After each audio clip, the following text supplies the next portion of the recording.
अस्सलामुअलैकुम। हैदराबाद के धरना चौक में आज कॉकरोच जनता पार्टी की जानिब से एक जोरदार एहतजाज देखने को मिला, जहां पार्टी के वर्कर और आम लोगों ने मुल्क में बढ़ती हुई बेरोजगारी और नीट पेपर लीक के खिलाफ अपना सख्त नाराजगी का इजहार किया। एहतजाज में शामिल लोगों ने जोर जोर से नारे लगाए और हुकूमत से मुतालबा किया कि स्टूडेंट और बेरोजगार नौजवानों के मुस्तकबिल के साथ जो खिलवाड़ हो रहा है उसे फौरन रोका जाए। मुजाहिरीन का कहना था कि मुल्क भर में कॉम्पिटिटिव एग्जाम्स का निज़ाम लगातार सवालों के घेरे में आ रहा है, खास तौर पर नीट जैसा अहम एग्जाम जिसके जरिए लाखों स्टूडेंट अपने डॉक्टर बनने के ख्वाब देखते हैं, उसमें पेपर लीक जैसे संगीन गलतियां ने पूरे सिस्टम पर सवाल खड़े कर दिए हैं। इनका कहना था कि जब मेहनत करने वाले स्टूडेंट रात दिन पढ़ाई करके एग्जाम की तैयारी करते हैं और फिर पेपर लीक हो जाए तो इनकी सारी मेहनत बर्बाद हो जाती। एहतजाज में शामिल स्टूडेंट और यूथ ने कहा कि पेपर लीक सिर्फ एक एग्जाम का मसला नहीं बल्कि पूरे सिस्टम एजुकेशन के लिए एक बड़ा खतरा हो चुका है। हर बार किसी न किसी एग्जाम में इरेगुलरिटीज की खबरें सामने आती है, जिसकी वजह से स्टूडेंट के अंदर मायूसी और बेचैनी बढ़ रही है। इन्होंने कहा कि अगर एग्जाम ट्रांसपेरेंट और फेयर नहीं होंगे तो मेहनत और टैलेंट की कदर कैसे होगी।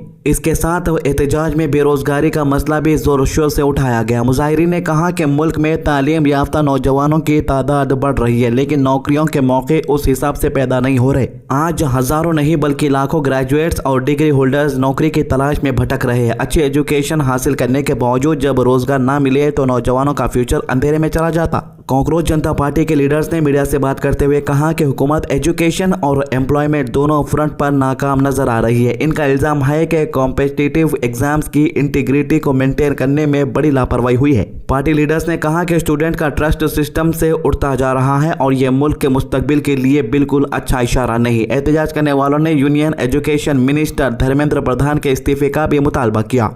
कहा कि अगर एग्जाम सिस्टम में इतनी बड़ी कमियां सामने आ रही है तो जिम्मेदारी भी किसी को लेनी होगी। इन्होंने मिनिस्टर को डायरेक्टली जिम्मेदार ठहराते हुए कहा कि अकाउंटेबिलिटी जरूरी है और आवाम को जवाब मिलना चाहिए। मुजाहिरीन ने मुतालबा किया कि पेपर लीक स्कैंडल्स में शामिल तमाम अफराद के खिलाफ सख्त से सख्त एक्शन लिया जाए। साथ ही एक ऐसा एग्जाम और रिक्रूटमेंट सिस्टम तैयार किया जाए जो पूरी तरह फेयर, ट्रांसपेरेंट और करप्शन से पाक हो। सिर्फ बयान देने से काम नहीं चलेगा बल्कि ग्राउंड लेवल पर मजबूत रिफॉर्म्स लाने होंगे। हैदराबाद का यह एहतजाज एक बार फिर इस बात की तरफ इशारा करता है कि एजुकेशन, गवर्नेंस और जॉब क्रिएशन के हवाले से अवाम में गहरी बेचैनी मौजूद है। स्टूडेंट और यूथ का गुस्सा साफ दिख रहा है और अगर इन मसलों को वक्त पर हल नहीं किया जाए तो आने वाले दिनों में इस तरह के एहतजाज और भी बढ़ सकते हैं। अब देखना यह होगा कि हुकूमत इन मुतालबात को किस हद तक संजीदगी से लेती है और क्या स्टूडेंट और बेरोजगार नौजवान को इंसाफ और बेहतर मुस्तकबिल देने के लिए कोई ठोस कदम उठाया जाएगा या नहीं। पहले दिल्ली के अंदर, फिर उत्तर प्रदेश और उसके बाद हैदराबाद का यह एहतजाज पूरे मुल्क में एक नई बहस का मरकज बन गया है।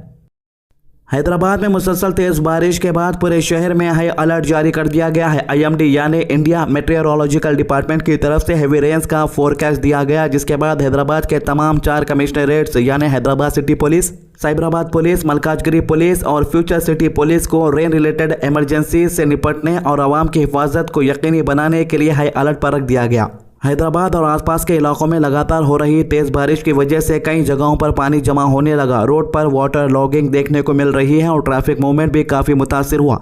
इस सूरत हाल को देखते हुए सीनियर पुलिस और सिविक ऑफिशियल ग्राउंड पर उतर आए हैं ताकि हालात का जायजा लिया जा सके और फौरी एक्शन लिया जाए। स्टेट DGP CV आनंद ने खुद रेन हिट एरियाज का दौरा किया और उन जगहों का इंस्पेक्शन किया जो बारिश के दौरान सबसे ज्यादा मुतासिर होते हैं। इनके साथ Hyderabad city police commissioner VC Sajjanar, Cyberabad police commissioner M Ramesh, Malkajgiri commissioner Sumathi और फ्यूचर सिटी कमिश्नर तरुण जोश भी मौजूद रहे। DGP CV आनंद ने खासतौर पर मलकम चिरवू लेक का दौरा किया, जहाँ इन्होंने पानी के लेवल और आसपास के हालत का जायजा लिया। Cyberabad police commissioner doctor M Ramesh और CMC कमिश्नर सुरजना ने DGP को डिटेल ब्रीफिंग दी। इन्होंने बताया कि साइबराबाद के अंदर कई ऐसे वाटर लॉगिंग पॉइंट्स आइडेंटिफाई किए गए हैं जहां हेवी रेन्स के दौरान पानी जमा हो जाता है, जिससे ट्रैफिक जाम और पब्लिक को मुश्किलात का सामना करना पड़ता है। ऑफिशियल्स ने यह भी बताया कि इन मसाइल को कम करने के लिए drainage clearance, emergency response teams और ट्रैफिक डाइवर्जन प्लान काम कर रहे हैं। Hyderabad city police commissioner VC Sajjanar ने भी उन इलाकों का इंस्पेक्शन किया जो वाटर लॉगिंग के सिस्टम सेंसिटिव माने जाते हैं। इन्होंने ऑफिशियल्स को सख्त हिदायत दी है कि रोड पर पानी जमा होने से रोका जाए और सिविक डिपार्टमेंट के साथ मिलकर काम किया जाए ताकि आवाम को कम से कम परेशानी हो।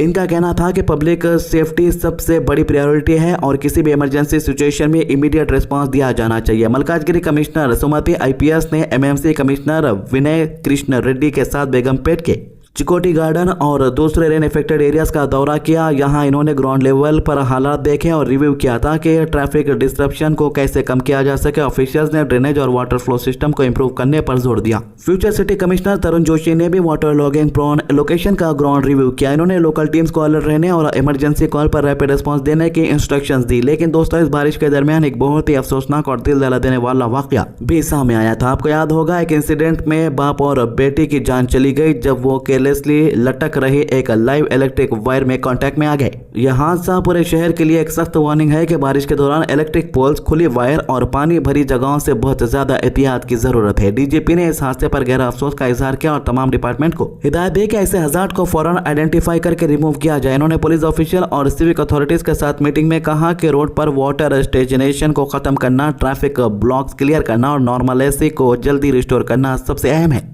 तो इसके अलावा तेलंगाना के अंदर एक नया मुद्दा सामने आया, जहां मुस्लिम रिप्रेजेंटेशन को लेकर एक नई बहस शुरू हो चुकी है। सवाल उठ रहा है कि जब मुस्लिम कम्युनिटी ने कांग्रेस को इतना स्ट्रॉन्ग सपोर्ट दिया तो क्या इन्हें इनका सियासी हक मिल रहा है या नहीं। 12 जून 2026 को अमारात मिल्लत इस्लामिया तेलंगाना और आंध्र प्रदेश के अमीर मौलाना मोहम्मद हुस्मुद्दीन सानी जफर पाशा ने एक सीधा स्ट्रॉन्ग मैसेज लेटर भेजा। यह खत AICC प्रेसिडेंट मल्लिकार्जुन खड़गे, सोनिया गांधी, राहुल गांधी और तेलंगाना के चीफ मिनिस्टर रेवंत रेड्डी को लिखा गया। इस लेटर में इन्होंने बहुत साफ और डायरेक्ट डिमांड रखी। इनका कहना था कि तेलंगाना कैबिनेट में कम से कम एक और मुस्लिम मिनिस्टर को शामिल किया जाए। सिर्फ इतना ही नहीं, एक मुस्लिम लीडर को MLC भी नॉमिनेट किया जाए और राज्यसभा सीट में भी मुस्लिम को इनका फेयर शेयर दिया जाए। मौलाना जाफर पाशा ने कहा कि तेलंगाना में मुस्लिम तकरीबन 14% आबादी रखते हैं, यानी हर 100 में से 14 मुस्लिम है। इतनी बड़ी पॉपुलेशन होने के बावजूद सियासी रिप्रेजेंटेशन बहुत कम नजर आ रही।